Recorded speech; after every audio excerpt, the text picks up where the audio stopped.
सभी को नमस्कार।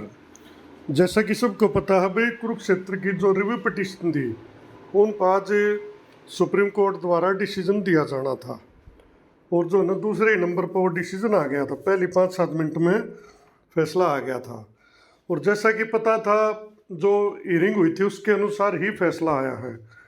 कोर्ट ने जो है ना पहली लाइन में बता दिया है कि भाई अब जो है ना जो हालात हैं और जो डॉक्यूमेंट्स हैं, कोर्ट के सामने जो तथ्य हैं, उनके आधार पर कुरुक्षेत्र की जो ज्वाइनिंग रुकी हुई है उसके रोकने का कोई कारण नहीं है। जो इक्विवेलेंसी मैटर था उसके आधार पर कोई कारण नहीं है कि इनकी ज्वाइनिंग रोकी जाए। यानी कि कोर्ट ने ये मान लिया है ये पूर्णतया से इक्वल है और ये डिप्लोमा धारक इस पोस्ट के लिए पूरी तरह से एलिजिबल हैं। उसके बाद उन्होंने कहा है, बाकी तो देखो सारी चीज़ें तो ऑर्डर से ही क्लियर होंगी क्योंकि ऑर्डर आजकल में अपलोड हो जाएगा। फिलहाल साइट पर जो है ना आप देख रहे हो लाल रंग से डिस्पोज लिख दिया है, यानी कि निपटारा कर दिया गया है। और इस यहाँ पे डिसमिस होता तो इसका मतलब ये माना जाता था जो कोर्ट में गया है यानी कुरुक्षेत्र वाले, तो उनके फिर अगेंस्ट जाती हो बात। लेकिन फिलहाल यहाँ पे डिस्पोज लिखा हुआ है, 3/7 की डेट है। स्टेटस भी चेंज हो गया है, dispose motion hearing for judgment dispose of, order dated 3/7, month और ईयर लिख देते हैं। अब नीचे लिख रखा है जजमेंट किसके द्वारा प्रोनाउंस किया गया, honourable mister justice Krishna Murari of the bench. उनके साथ जो कंप्राइजिंग कर रहे थे mister justice Krishna Murari and mister justice Sanjay Kumar ji. तो कुल मिलाकर भाई सभी के लिए अच्छी खबर है, केस का निपटारा हो गया है। 1-2 दिन में ऑर्डर भी अपडेट हो जाएगा। उसके बाद जो है ना सर्टिफाइड कॉपी महकमे के पास पहुंच जाएगी।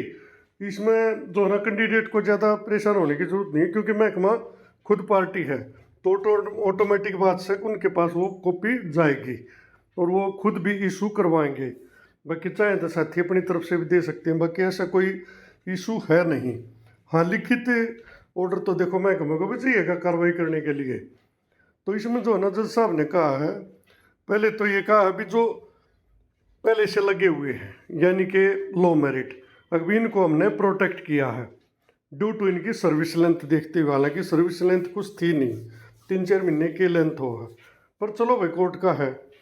उनको जो है ना प्रोटेक्ट किया है, उनको एक्सक्लूडेड किया है from 816 post of drawing teacher of advertisement number 6/2006। यानी कि जो भर्ती निकली थी 2006 में और उसमें 816 पोस्ट थी, उनसे एक्सक्लूड किया है। 178 कैंडिडेट को उससे बाहर किया है, ये उसमें काउंट नहीं होंगे। इसका मतलब क्या है, कोई न्यू सोचा है मैं तो अब केस करूंगा या मैं न्यू करूंगा, तो भाई वो जो कैंडिडेट हैं वो 816 से बाहर माने जाएंगे। 816 की जो पोस्ट थी वो एज इट इज़ रख दी कोर्ट ने, जैसा कि वहाँ से समझ में आया उन्होंने जो बताया है। अब भाई वो 178 पोस्ट और वो 178 कैंडिडेट इन 816 में काउंट नहीं होंगे, उनकी मेरिट भी अलग रहेगी।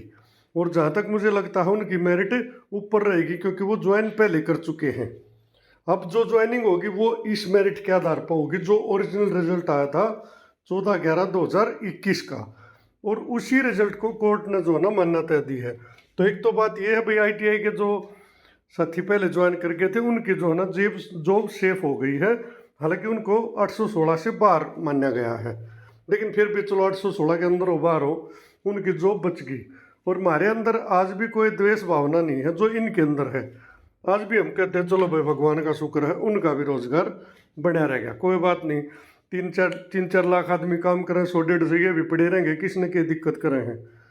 और काम इनने भी अपनाया और ही मत बहुत से तो भाई 10 साल पुराने साथी हमारे, कई तो मेरे साथी हैं, उनके लिए भाई अच्छा भी लगा, बुरा नहीं लगा बिल्कुल भी, क्योंकि हमारे के पाँव पाँच रहे हैं और यो देश नौकरी करने लग रहा तो हमारे साथी कर लेंगे तो क्या दिक्कत है, वो कोई इशू नहीं है। अभी हमने न्यू दुख ना, हमने हमारी मांग की थी कि भाई हमें एलिजिबल कर दो इस पोस्ट के लिए। हमने ना चाहता चाहे कड़े चोर न ला दो चाहे सब न काट दो, तो हमने उस बात तो फर्क नहीं पड़ा। तो हमारा तो मुद्दा एक था कि भाई हमें एलिजिबल माना जाए इस पोस्ट के लिए, और वो कोर्ट ने पूरी तरह से पहली ही लाइन में मान लिया था और ऑर्डर में भी लिखा होगा वो बात। तो अब उन्होंने और कहा है कि भाई जितनी रिव्यू पिटीशन है और सिमिलर सिचुएटेड पर्सन हैं, यानी सिमिलर सिचुएटेड कौन हो गए, जो कि 14/11 के रिजल्ट में शामिल हैं, चाहे वो आईए में है या वो पटिशनर है ही नहीं, सब पर लागू हो गया है भाई। ये जो 667 पोस्ट है, हालांकि एक जगह उन्होंने 663 भी बोला है, वो देखते हैं लिखित में क्या आता है, लेकिन ये जो पोस्ट है ये इस लिस्ट से भरी जाएंगी जो 14/11 का रिजल्ट आया था उससे भरी जाएंगी, और लगभग उसमें सबका हो भी जाएगा मेरे ख्याल से। तो बाकी तो देखते हैं कितने कैंडिडेट ज्वाइन करते हैं कितने नहीं करते हैं, वो तो एक अलग मैटर है। लेकिन अब इस आईटीआई के जो लो मेरिट साथी हैं उनको बाहर माना जाए, वो इसमें काउंट नहीं होंगे। कहते कोई अपना हिसाब लगाते हैं और सोचे कि वो 78 ज्वाइन करके वो नू करके ना, उनको इस काउंटिंग से बिल्कुल ही बाहर रखा है कोर्ट ने भी, सरकार को भी बाहर रखना पड़ेगा। अब सरकार क्या करेगी, जो 14 का रिजल्ट था उसके आधार पर ही ज्वाइनिंग कराओगे। उसमें से सब ने पता, अभी 153 की लिस्ट तो पहले आ गई थी, उसमें से ज्वाइन मेरे ख्याल 144 ने किया है, तो वो तो करके ज्वाइन, उनका तो मुद्दा हो गया ख़त्म।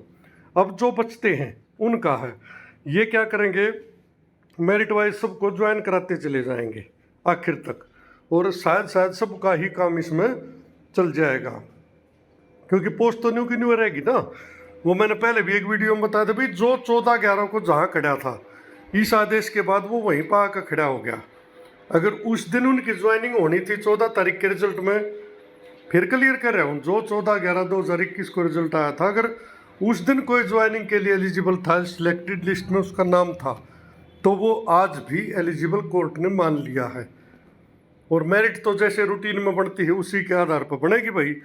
तो कुल मिलाकर भाई सभी के लिए अच्छी खबर है, और धन्यवाद तो पहले भी कर दिया था, अब भी फिर कर रहे हैं भाई, सब भगा कर रहे हैं भाई, जिसने भी इसमें सहयोग किया है, सरकार का भी, मंत्रियों का भी भाई, कोर्ट का भी कुछ ना भाई, चलो इस पर संज्ञान लिया और इसका निपटारा कर दिया। और कम से कम इन कैंडिडेटों के डॉक्यूमेंट देखे उन्हें। अगर रिव्यू पिटीशन नॉर्मली आप सबको पता है रिव्यू अलाउड नहीं होती, लेकिन इसमें कागज इतने अच्छे थे, अगर उसमें मना ही नहीं कर सका था, कोई भी और को जज होता वो भी मना नहीं कर सका था।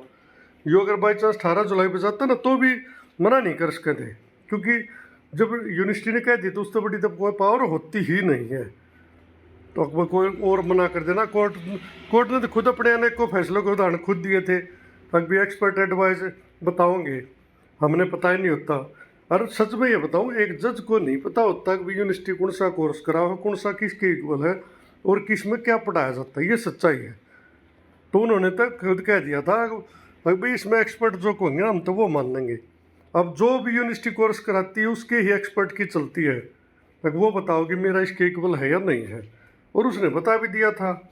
ये तो थोड़ा प्रक्रिया के कारण हम थोड़ा उलझते चले गए, कुछ बातें हुई हैं बीच में। बाकी फ़िलहाल जो है ना, ये केस डिस्पोज ऑफ कर दिया गया है, निपटारा कर दिया गया। हाँ, तो मैं एक तो बात ये कह रहा था, देखो जितने 14/11 के रिजल्ट आए वो तो अपने निश्चिंत रहो, उनका तो कोई मुद्दा है ही नहीं, न्यू का न्यू। जो ITI के साथी है वो भी निश्चिंत हो गए, हालांकि वो 816 से बाहर हैं, लेकिन वो हैं, वो अपनी सीटों पर बैठे हैं और उनकी सीनियरिटी उसकी ज्वाइनिंग से ही मानी जाएगी। ये जब जैसे ज्वाइन करेंगे कुरुक्षेत्र, इनकी सीनियरिटी इस ज्वाइनिंग से मानी जाएगी। वो भी एक इशू कोर्ट ने सुलझा दिया है। अब आती है बात दूसरी, उसमें कुछ कैंडिडेट ऐसे गए थे जिनके नंबर कम थे, जो मतलब सिलेक्शन लिस्ट में नहीं थे। वो कोई तो छूट मांगा था, कोई नहीं कहा था जी हमारा भी दे दो, ये लो मेरिट लग रहा है हमने भी ला दो। वो सबको जो ना, वो सारी IAS डिसमिस कर दी गई हैं भाई, कोई भी IAS अलाउड नहीं होगी, सिर्फ ITI की अलाउड हुई है, और जो कुरुक्षेत्र की वो, बाकी अदर पर्सन था जो रिजल्ट से बाहर था, चाहे कुरुक्षेत्र का चाहे ITI का, वो सारी IAS जो ना डिसमिस कर दी गई है, उनको इंटरवेन करने का भी मौका नहीं दिया है। अब भाई वो इसमें जाकर इंटरफेयर कर सकना। तो अब जो बहुत से साथी उछल रहे थे उस दिन, हालांकि मैं उछलना है कहूँगा, क्योंकि मैंने जब भी समझाया था भाई तर्क संगत बात यह है, ITI के जो ज्वाइन हो गया आपका वो पॉइंट चलेगा नहीं कि वे लो मेरिट कैसे ज्वाइन करा दिए। भाई वे पहले ज्वाइन हो रहे हों, ज्वाइन हो और में और बाहर बैठे में बहुत अंतर हो है। 1 घंटा पहले भी कोई कितने ज्वाइन कर गया ना और दूसरा रह गया तो वो रह गया, उसका केस अलग होता रहे, उड़कर ज्वाइन करेगा का अलग होता है। हरियाणा पुलिस का आपने उदाहरण देखा होगा, पहले दिन 3000 को ज्वाइन करके थे, अगले दिन स्टे हो गया था, वो बाकी वाले रह गए थे उस टाइम, वो तो सर करनाल के बाद में तो करा दिए होंगे, लेकिन उस टाइम वो रह गए थे। तो कई बार ऐसा भी तो होता है ना कि भाई आधी रात में ज्वाइन करा कर कुआड़ खुलवा के दफ्तर के, वो यो कारण हुआ कि ज्वाइनिंग के बाद केस ही अलग हो जाता है आपका। तो ITI वाला का उसको जो है ना बेनिफिट मिला है, वो ये ज्वाइन हो गए थे, उसको कोर्ट ने भी जो है ना हमदर्दी की तरफ निगाह से देखा कि भाई चलो हम जाते जाते क्यों किसी का बुरा करें। दूसरी अब जो कह रहे हैं कि भाई हम देखो केस तो मैंने नहीं कहता मत करो ना, बिल्कुल कोर्ट खुली है भाई, कोई भी जांच का है, मैं मानूंगा तो मैं कहूँगा तुम नहीं मानोगे नहीं। बाकी सिवाय नुकसान के कुछ नहीं है। जिसने अपने 10-5 हज़ार लाने हैं देखो ला लो, ये ना करियो कि दैया मना करे ना, मेरा काम सिर्फ सलाह देने का। अगर इसमें 1% भी गुंजाइश होती ना अगर भाई आप इसमें कर सको हो तो मैं खुद राय देता भाई इसमें आगे बढ़ो, फिर भी भाई जिसका जी करे वो कर सके है। लेकिन अब कोर्ट ने रास्ता बंद कर दिया है, उनको अलग कर दिया 816 तक। अब तो जाते नहीं कहेंगे जी आपका 816 नंबर आवा है, उड़ा नाटना पड़ेगा कि जी नहीं आता, तो उसके बाद कैसे ख़त्म हो जाएगा। क्योंकि ITI वाले तो पूरी तरह से सेव कर दिए गए हैं कोर्ट द्वारा, एक्सक्लूड करके और ज़्यादा कर दिए। अब उनकी अलग से पोस्ट क्रिएट होगी, अब उसमें सरकार का उनका मैटर चलेगा। बाकी चलो वो तो मैं तो वैसे बता रहा था बीच में बात, कुल मिला के भाई ऑर्डर का तो क्लियर सा मामला है, 1-2 दिन में जो है ना लिखित भी आ जाएगा और ज्वाइनिंग भी जल्दी होगी। इसमें एक अच्छी बात ये हुई है कि इसको जो है ना टाइम बाउंड कर दिया गया है। कई बार क्या होती है कोई भी कोर्ट ऑर्डर देते वक्त टाइम बाउंड नहीं करती, उसमें जो है ना सरकार उस चीज़ का मिसयूज कर ले है और वो ढीले ढाली प्रक्रिया चाले जा है और वो 2-4-6 महीने ऐसे लगा देते हैं, कभी ये कागज मांग रहे कभी वो मांग रहे। इसमें नहीं है 2 महीने के अंदर जो है ना इसकी प्रक्रिया को इनको पूरा करना होगा, ये और भी अच्छी बात लगी। हालांकि मैं 2 महीने को नहीं मत मानिए, 2 ही महीने में होगा ना, वो सिर्फ आखिरी पॉइंट है उनका। कदे नहीं सोचो कोई 2 महीने में ज्वाइनिंग होगी ना, वो सिर्फ 2 महीना। कोर्ट इतना टाइम रूटीन में देता है, कोई इसी इसमें 2 का नहीं दिया, लगभग हर भर्ती में 2 का 3 का 4 का ऐसे दिया जाता। जैसे पिछली भर्ती रही थी उसमें 5 महीने का दिया था, तो ऐसी बात ना है इस इसमें, हर एक में ऐसे ही टाइम दिया जाता है। तो भाई सबके लिए अच्छी खबर है, जितने साथियों ने प्रयास किया उनका बहुत बहुत दिल से धन्यवाद। भाई घर बार छोड़ के घूमे और जिसने भाई जिस प्रकार का सहयोग दिया सबका जो है ना बहुत बहुत धन्यवाद। एक लंबे जो इंतज़ार था, एक हताशा थी, एक मतलब भीतर भीतर खाया करे कि ऐसा दुख हो ही हो, जो हमने तो बहुत दिन से देख रहे थे, आप लोगों ने भी देखा होगा। लेकिन ये 1.5-2 साल में बहुत सारी चीज़ें आपकी भी समझ में आ गई होंगी, अभी मन पे की सा बीतता है अगर जब ऐसे हो तो। बाकी चलो अंत भला सो सब भला होता है, इसका फिलहाल निपटारे पा गया। जैसे इसका ऑर्डर आता है उसके बाद जो है ना ज्वाइनिंग की प्रक्रिया शुरू हो जाएगी, ये मामला ही ख़त्म हो जाएगा। क्योंकि सारी बातें तो वैसे मैंने बता दी, फिर भी भाई किसी का फर्क रहे तो अपना कोर्ट काट खुली है, जो भी अपना कार्रवाई बन सके। बाकी पहले राय लेके किसी सैने आदमी तो जब आगे न बढ़ियो, खम खानी धक्के खा हारते ना, खम का कुछ मिल लिया करता। फिर भी जाना है तो भाई जाओ, बाकी ऑर्डर से और क्लियर भी हो जाएगा लिखित में जब आ जाएगा। क्योंकि आज उन्होंने कहा कि बाकी सारी IAS जो है ना डिसमिस की जाती है, क्योंकि उन्होंने खुद मना कर दिया कि हम उनको इंटरवेन करने से मना कर रहे हैं। वो जो है ना इंटरफेयर इस मामले में नहीं कर सकते, क्योंकि वो रिजल्ट में ही नहीं है। इस पॉइंट के आधार पर मैं ये बात कह रहा हूँ। और उनको 816 से बाहर कर दिए, एक पॉइंट यो है, वो 816 में काउंट ही नहीं होंगे वो इस पोस्ट पर, यानी 816 पोस्ट पर एलिजिबल ही नहीं माने कोर्ट ने, उनको बाहर ही रख दिया। उनका तो मुद्दा ही अलग हो गया अब। और जो कह रहे हैं कि इस केस के कारण इनको नुकसान होगा ना, वो मैटर अलग हो गया, यो मैटर अलग हो गया, सारी चीज़ें अलग होगी। बाकी और जो डिटेल जमा हो तो लिखित ऑर्डर से ही पता चलेगी। फिलहाल उन्होंने जो मोटी मोटी ही बात बोली थी यही बोली थी। धन्यवाद।